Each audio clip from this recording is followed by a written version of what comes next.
Hello and welcome to a new series of High on Life. Hopefully the sound quality is sounding better because I got a new mic. I came into this with absolutely zero prior experience of the game, so this is bound to end well. I get rudely interrupted on my PC by my sister who just walks in out of nowhere and offers me cocaine. So I do the only reasonable thing and crush her spirits by telling her the only boy that's ever asked her out is her Uncle Steve. I'll then take a little stroll downstairs. It's sunny outside, so what could go wrong? The first thing I try to do is find a way to escape, but realise all the doors are locked. I slowly turn around and like a horror character, she's leaning against the wall waiting for me to go over there, so I do the only logical thing and try to avoid her at all costs. No wonder she looks like a gremlin, posture isn't a joke. I try and find another exit, but of course everything's locked. On the fridge is a note that tells you to be more like your sister. She does cocaine, but okay. It then forces you to wipe your greasy keyboard fingers and actually go outside. Good thing he's not a Rust player, or this would be the end of the game for us. Just before I go outside, make sure to subscribe and like, because otherwise you're going to wake up with 12 paper cut. Anyway, we apprehensively make our way out the door, and you guessed it, we get jumped by aliens. Not gonna lie though, it wasn't the most intimidating thing I've ever seen, because they spawn in a ridiculous looking kids play park. Legit, it's one of the least menacing structures I've ever seen in my life. Anyways, I intently stare at the structure, half expecting clowns to come out, but no, it's worse, Discord moderators. Now, as impressive as their alien water devices are, what's more impressive is this guy's car's cleanliness. Like, look at those windows, you can see straight through them. Our friend Ron, he's a gun and he was a slave to the G3 cartel. The G3 cartel are the people who just invaded Earth, they are the main enemies of this game. We plugged the warp crystal into the toaster, because the weird talking gun told us to. The whole house begins to shake and I do absolutely nothing. I just stand there for 10 minutes while the cutscene's on. I come back and look, nothing's changed. Oh wait, no, we're on an alien planet. Anyway, I immediately go to test out the sole reason why I downloaded this game, and I am absolutely disappointed. You can't shoot the child. So I do the next best thing and just repeatedly push him. Some would call this child abuse, but I would call this stupidity because he could just walk away. He's choosing not to. Now, I wish I could say I got on track after this, but honestly, I did that for a ridiculously long time. I then found this chest and tried to break into it. This shows progress because by the end of the video we can break into these. I then walk around for a stupid amount of time that just shows my general incompetence until I finally find who we're looking for. Drum roll please, a homeless dude. Yep, this dude is our only hope of getting back at Earth, I guess. Got no legs and I mean, look at that eye. But somehow he's still more put together than my sister in this game. Anyway, I've done the liberty of speeding this up to 5 times, so you don't have to sit through the whole thing. He effectively says he'll give us his bounty hunting suit if we give him our house if we die. Relying on someone who wants us dead is a great idea. Anyway, we finally get the suit and to be honest, it's pretty cool. You then have to do a mission, because this dude's the worst criminal you can be. He doesn't do software updates. You have to walk through the shop, but I didn't listen to the dude, so I don't know how to close the ads that cover 90% of the screen. You can tell this guy's belief in me because I come home and he's already moved all his stuff in. He already thought I was dead with a trip to the shop. Anyway, he's moved this cool little bounty hunter thing in here, so we can do bounties. Because apparently killing people is the only way we can get our home planet back. You go to do the first mission, which is to go to the slums, but then you get stopped by these two.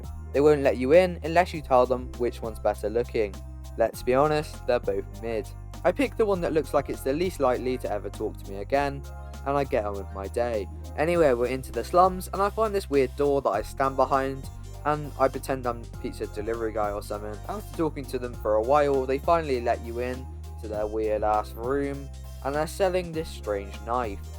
They talk to you about the knife for a solid 5 minutes straight, where it just sort of wibbles and wobbles around on the table with massive great big eyes looking at you. I then pull the most devious, absolute unforeseeable move possible and tell them I just want to have a little close-up look of their knife, and then go up to each one of them and ruthlessly stab them to death. Please YouTube, don't demonetize me. Anyway, we're on to the boss fight, which is actually really fun and really well made. We're against Ninetalk, who's a part of the G3 cartel, who basically rules over the slums. Wow, we're actually hitting her! Holy crap, that was cool!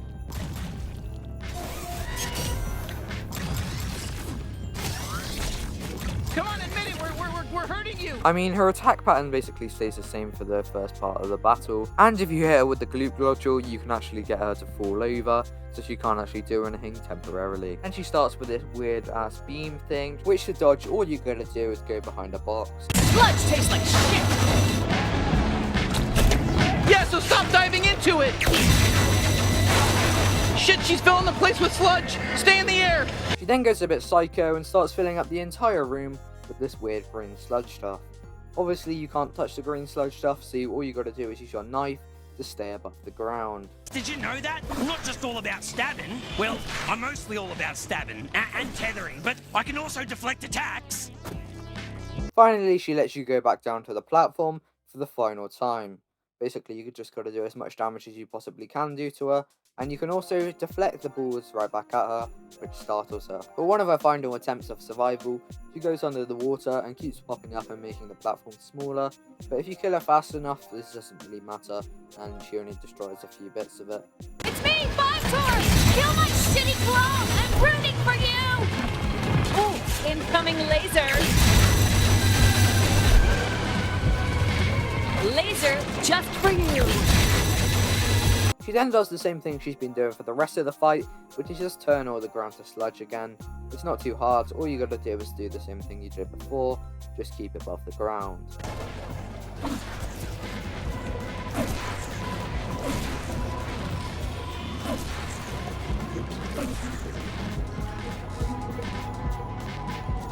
I'm the strongest at... What I find though is if you do kill her too prematurely, like I do here, when you startle her and you manage to kill her quickly, she actually comes back to life, which is really annoying to do her final stupid little move, which is literally just to get back up and just start shooting lasers everywhere for absolutely no reason. Just like leave it to it, I guess. All you gotta do is do the exact same thing you did with the sludge here, just keep it above the ground. I'm gonna leave this bit out because if I do leave it in, then this video is definitely gonna get demonetized. But what you do is cut a little bit out of her to get as proof, I guess. Bit weird. I thought I could play the system by going for the third boss first, but I just ended up playing myself and making my life way harder. Talking about playing myself, this took me close to an hour to do this very simple thing. I thought you had to jump on the top of one of these, so I tried about 50 times to do it. Who would have predicted you weren't supposed to jump on the massive red warning symbol? The worst part was you would have to redo the same fight every single time you died. This was an absolute pain, and I had to do this fight at least 6 times. Anyway, after giving away a legit 25 hours of my life, I finally figured out you were supposed to go across the bridge. That's a bit of my soul that's gone, that I'll never get back. Anyway, this slippery, slimy fella, with an annoyingly, obnoxiously high voice, made us do all these puzzles for him, so he could get to the place we're going. For all of the bounties, there's lots of different stations like this, which basically you've got to fight a ridiculous amount of troops. When you fight the troops, it opens up the stations, and inside each one has a warp crystal. I'm not sure what they're used for right now, but I'm sure they'll be useful eventually. So if you do play this game, make sure to grab them. Run, shithead! Fight bullet!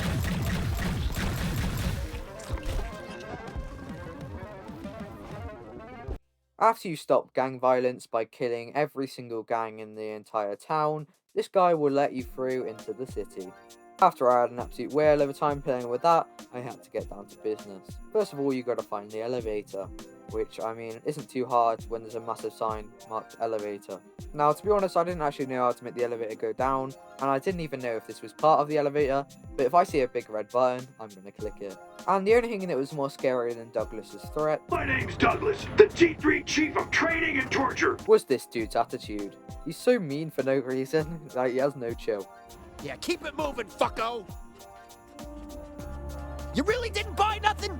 Anyway, after you complete G3 training, we go to Douglas's mansion, which is quite a way away, and you have to do this weird octopus a few more favours. Yeah, there is a slight resemblance between this and the octopus boss, but you know, I'm a bit special, so I didn't actually notice that at the time. So I spent loads of time helping him and doing puzzles. Anyway, you've got to continue doing these weird puzzles. This is the hardest out of all of them. But after you've done them, Douglas will go through, or Mr. Squeegee, whatever his name is, and you'll be able to go into the boss fight. Oh, fuck off! I was never Dr. Joopy. There is no Dr. Joopy. Are you shocked, you idiot? You complete fucking moron! Of course you are. If you're looking to fight the secret version of him, what you gotta do is do the other bounty first, and you unlock the gun Gus, and then when you bring it here, Gus will find out that he is actually Douglas, and you'll be able to kill him prematurely, and you'll battle with Sue instead. But we didn't do that, so yeah, this is me killing him. I mean, his fighting style is pretty self-explanatory. It's not too hard to do. All he does for the first like 5 minutes is just teleport around and try to zap you with the floor plates, but it's pretty easy to dodge if you know what you're doing. Pretty sure also if you stand in between the floor plates, you can't get zapped at all.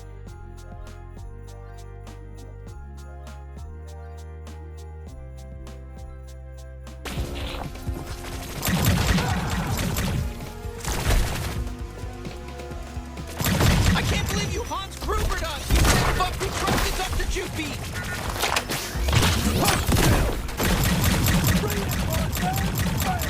Another way! And we finally done it. We've killed Douglas. We managed to get to harvest his remains, which is a bit weird, but you have to turn in the bounty. And you get a new galleon, which has a special effect, so it can freeze time. I finally arrive home after battling for my life, and as soon as I do, I wish I didn't. Because these two are arguing, and it makes you break them up before doing anything else. I'm trying to flee upstairs, but my galleon won't let me. It's really annoying. I try to go out to my PC, but it still won't let me play it. I've got to, save the world or something. Anyway, there's one more boss in this section of the game that you have to do, but I'm going to save that for next episode. So make sure you like and subscribe, because these things take forever to edit and make. But to end it off, I'm going to go buy some upgrades from the shop. It's really annoying because there's kids in there who just sits there insulting me the entire time. But I got myself some more health and a slide boost so we can do it next episode. Thanks for watching and have a great New Year's. Fool yourself at that party last night. Not good, Douglas. Not good. I'm gonna need you on top of your game now that we've got a hold of these humans. We're spread thin over on Earth, and I need more troops immediately. Not to mention, things are gonna start heating up all over the galaxy.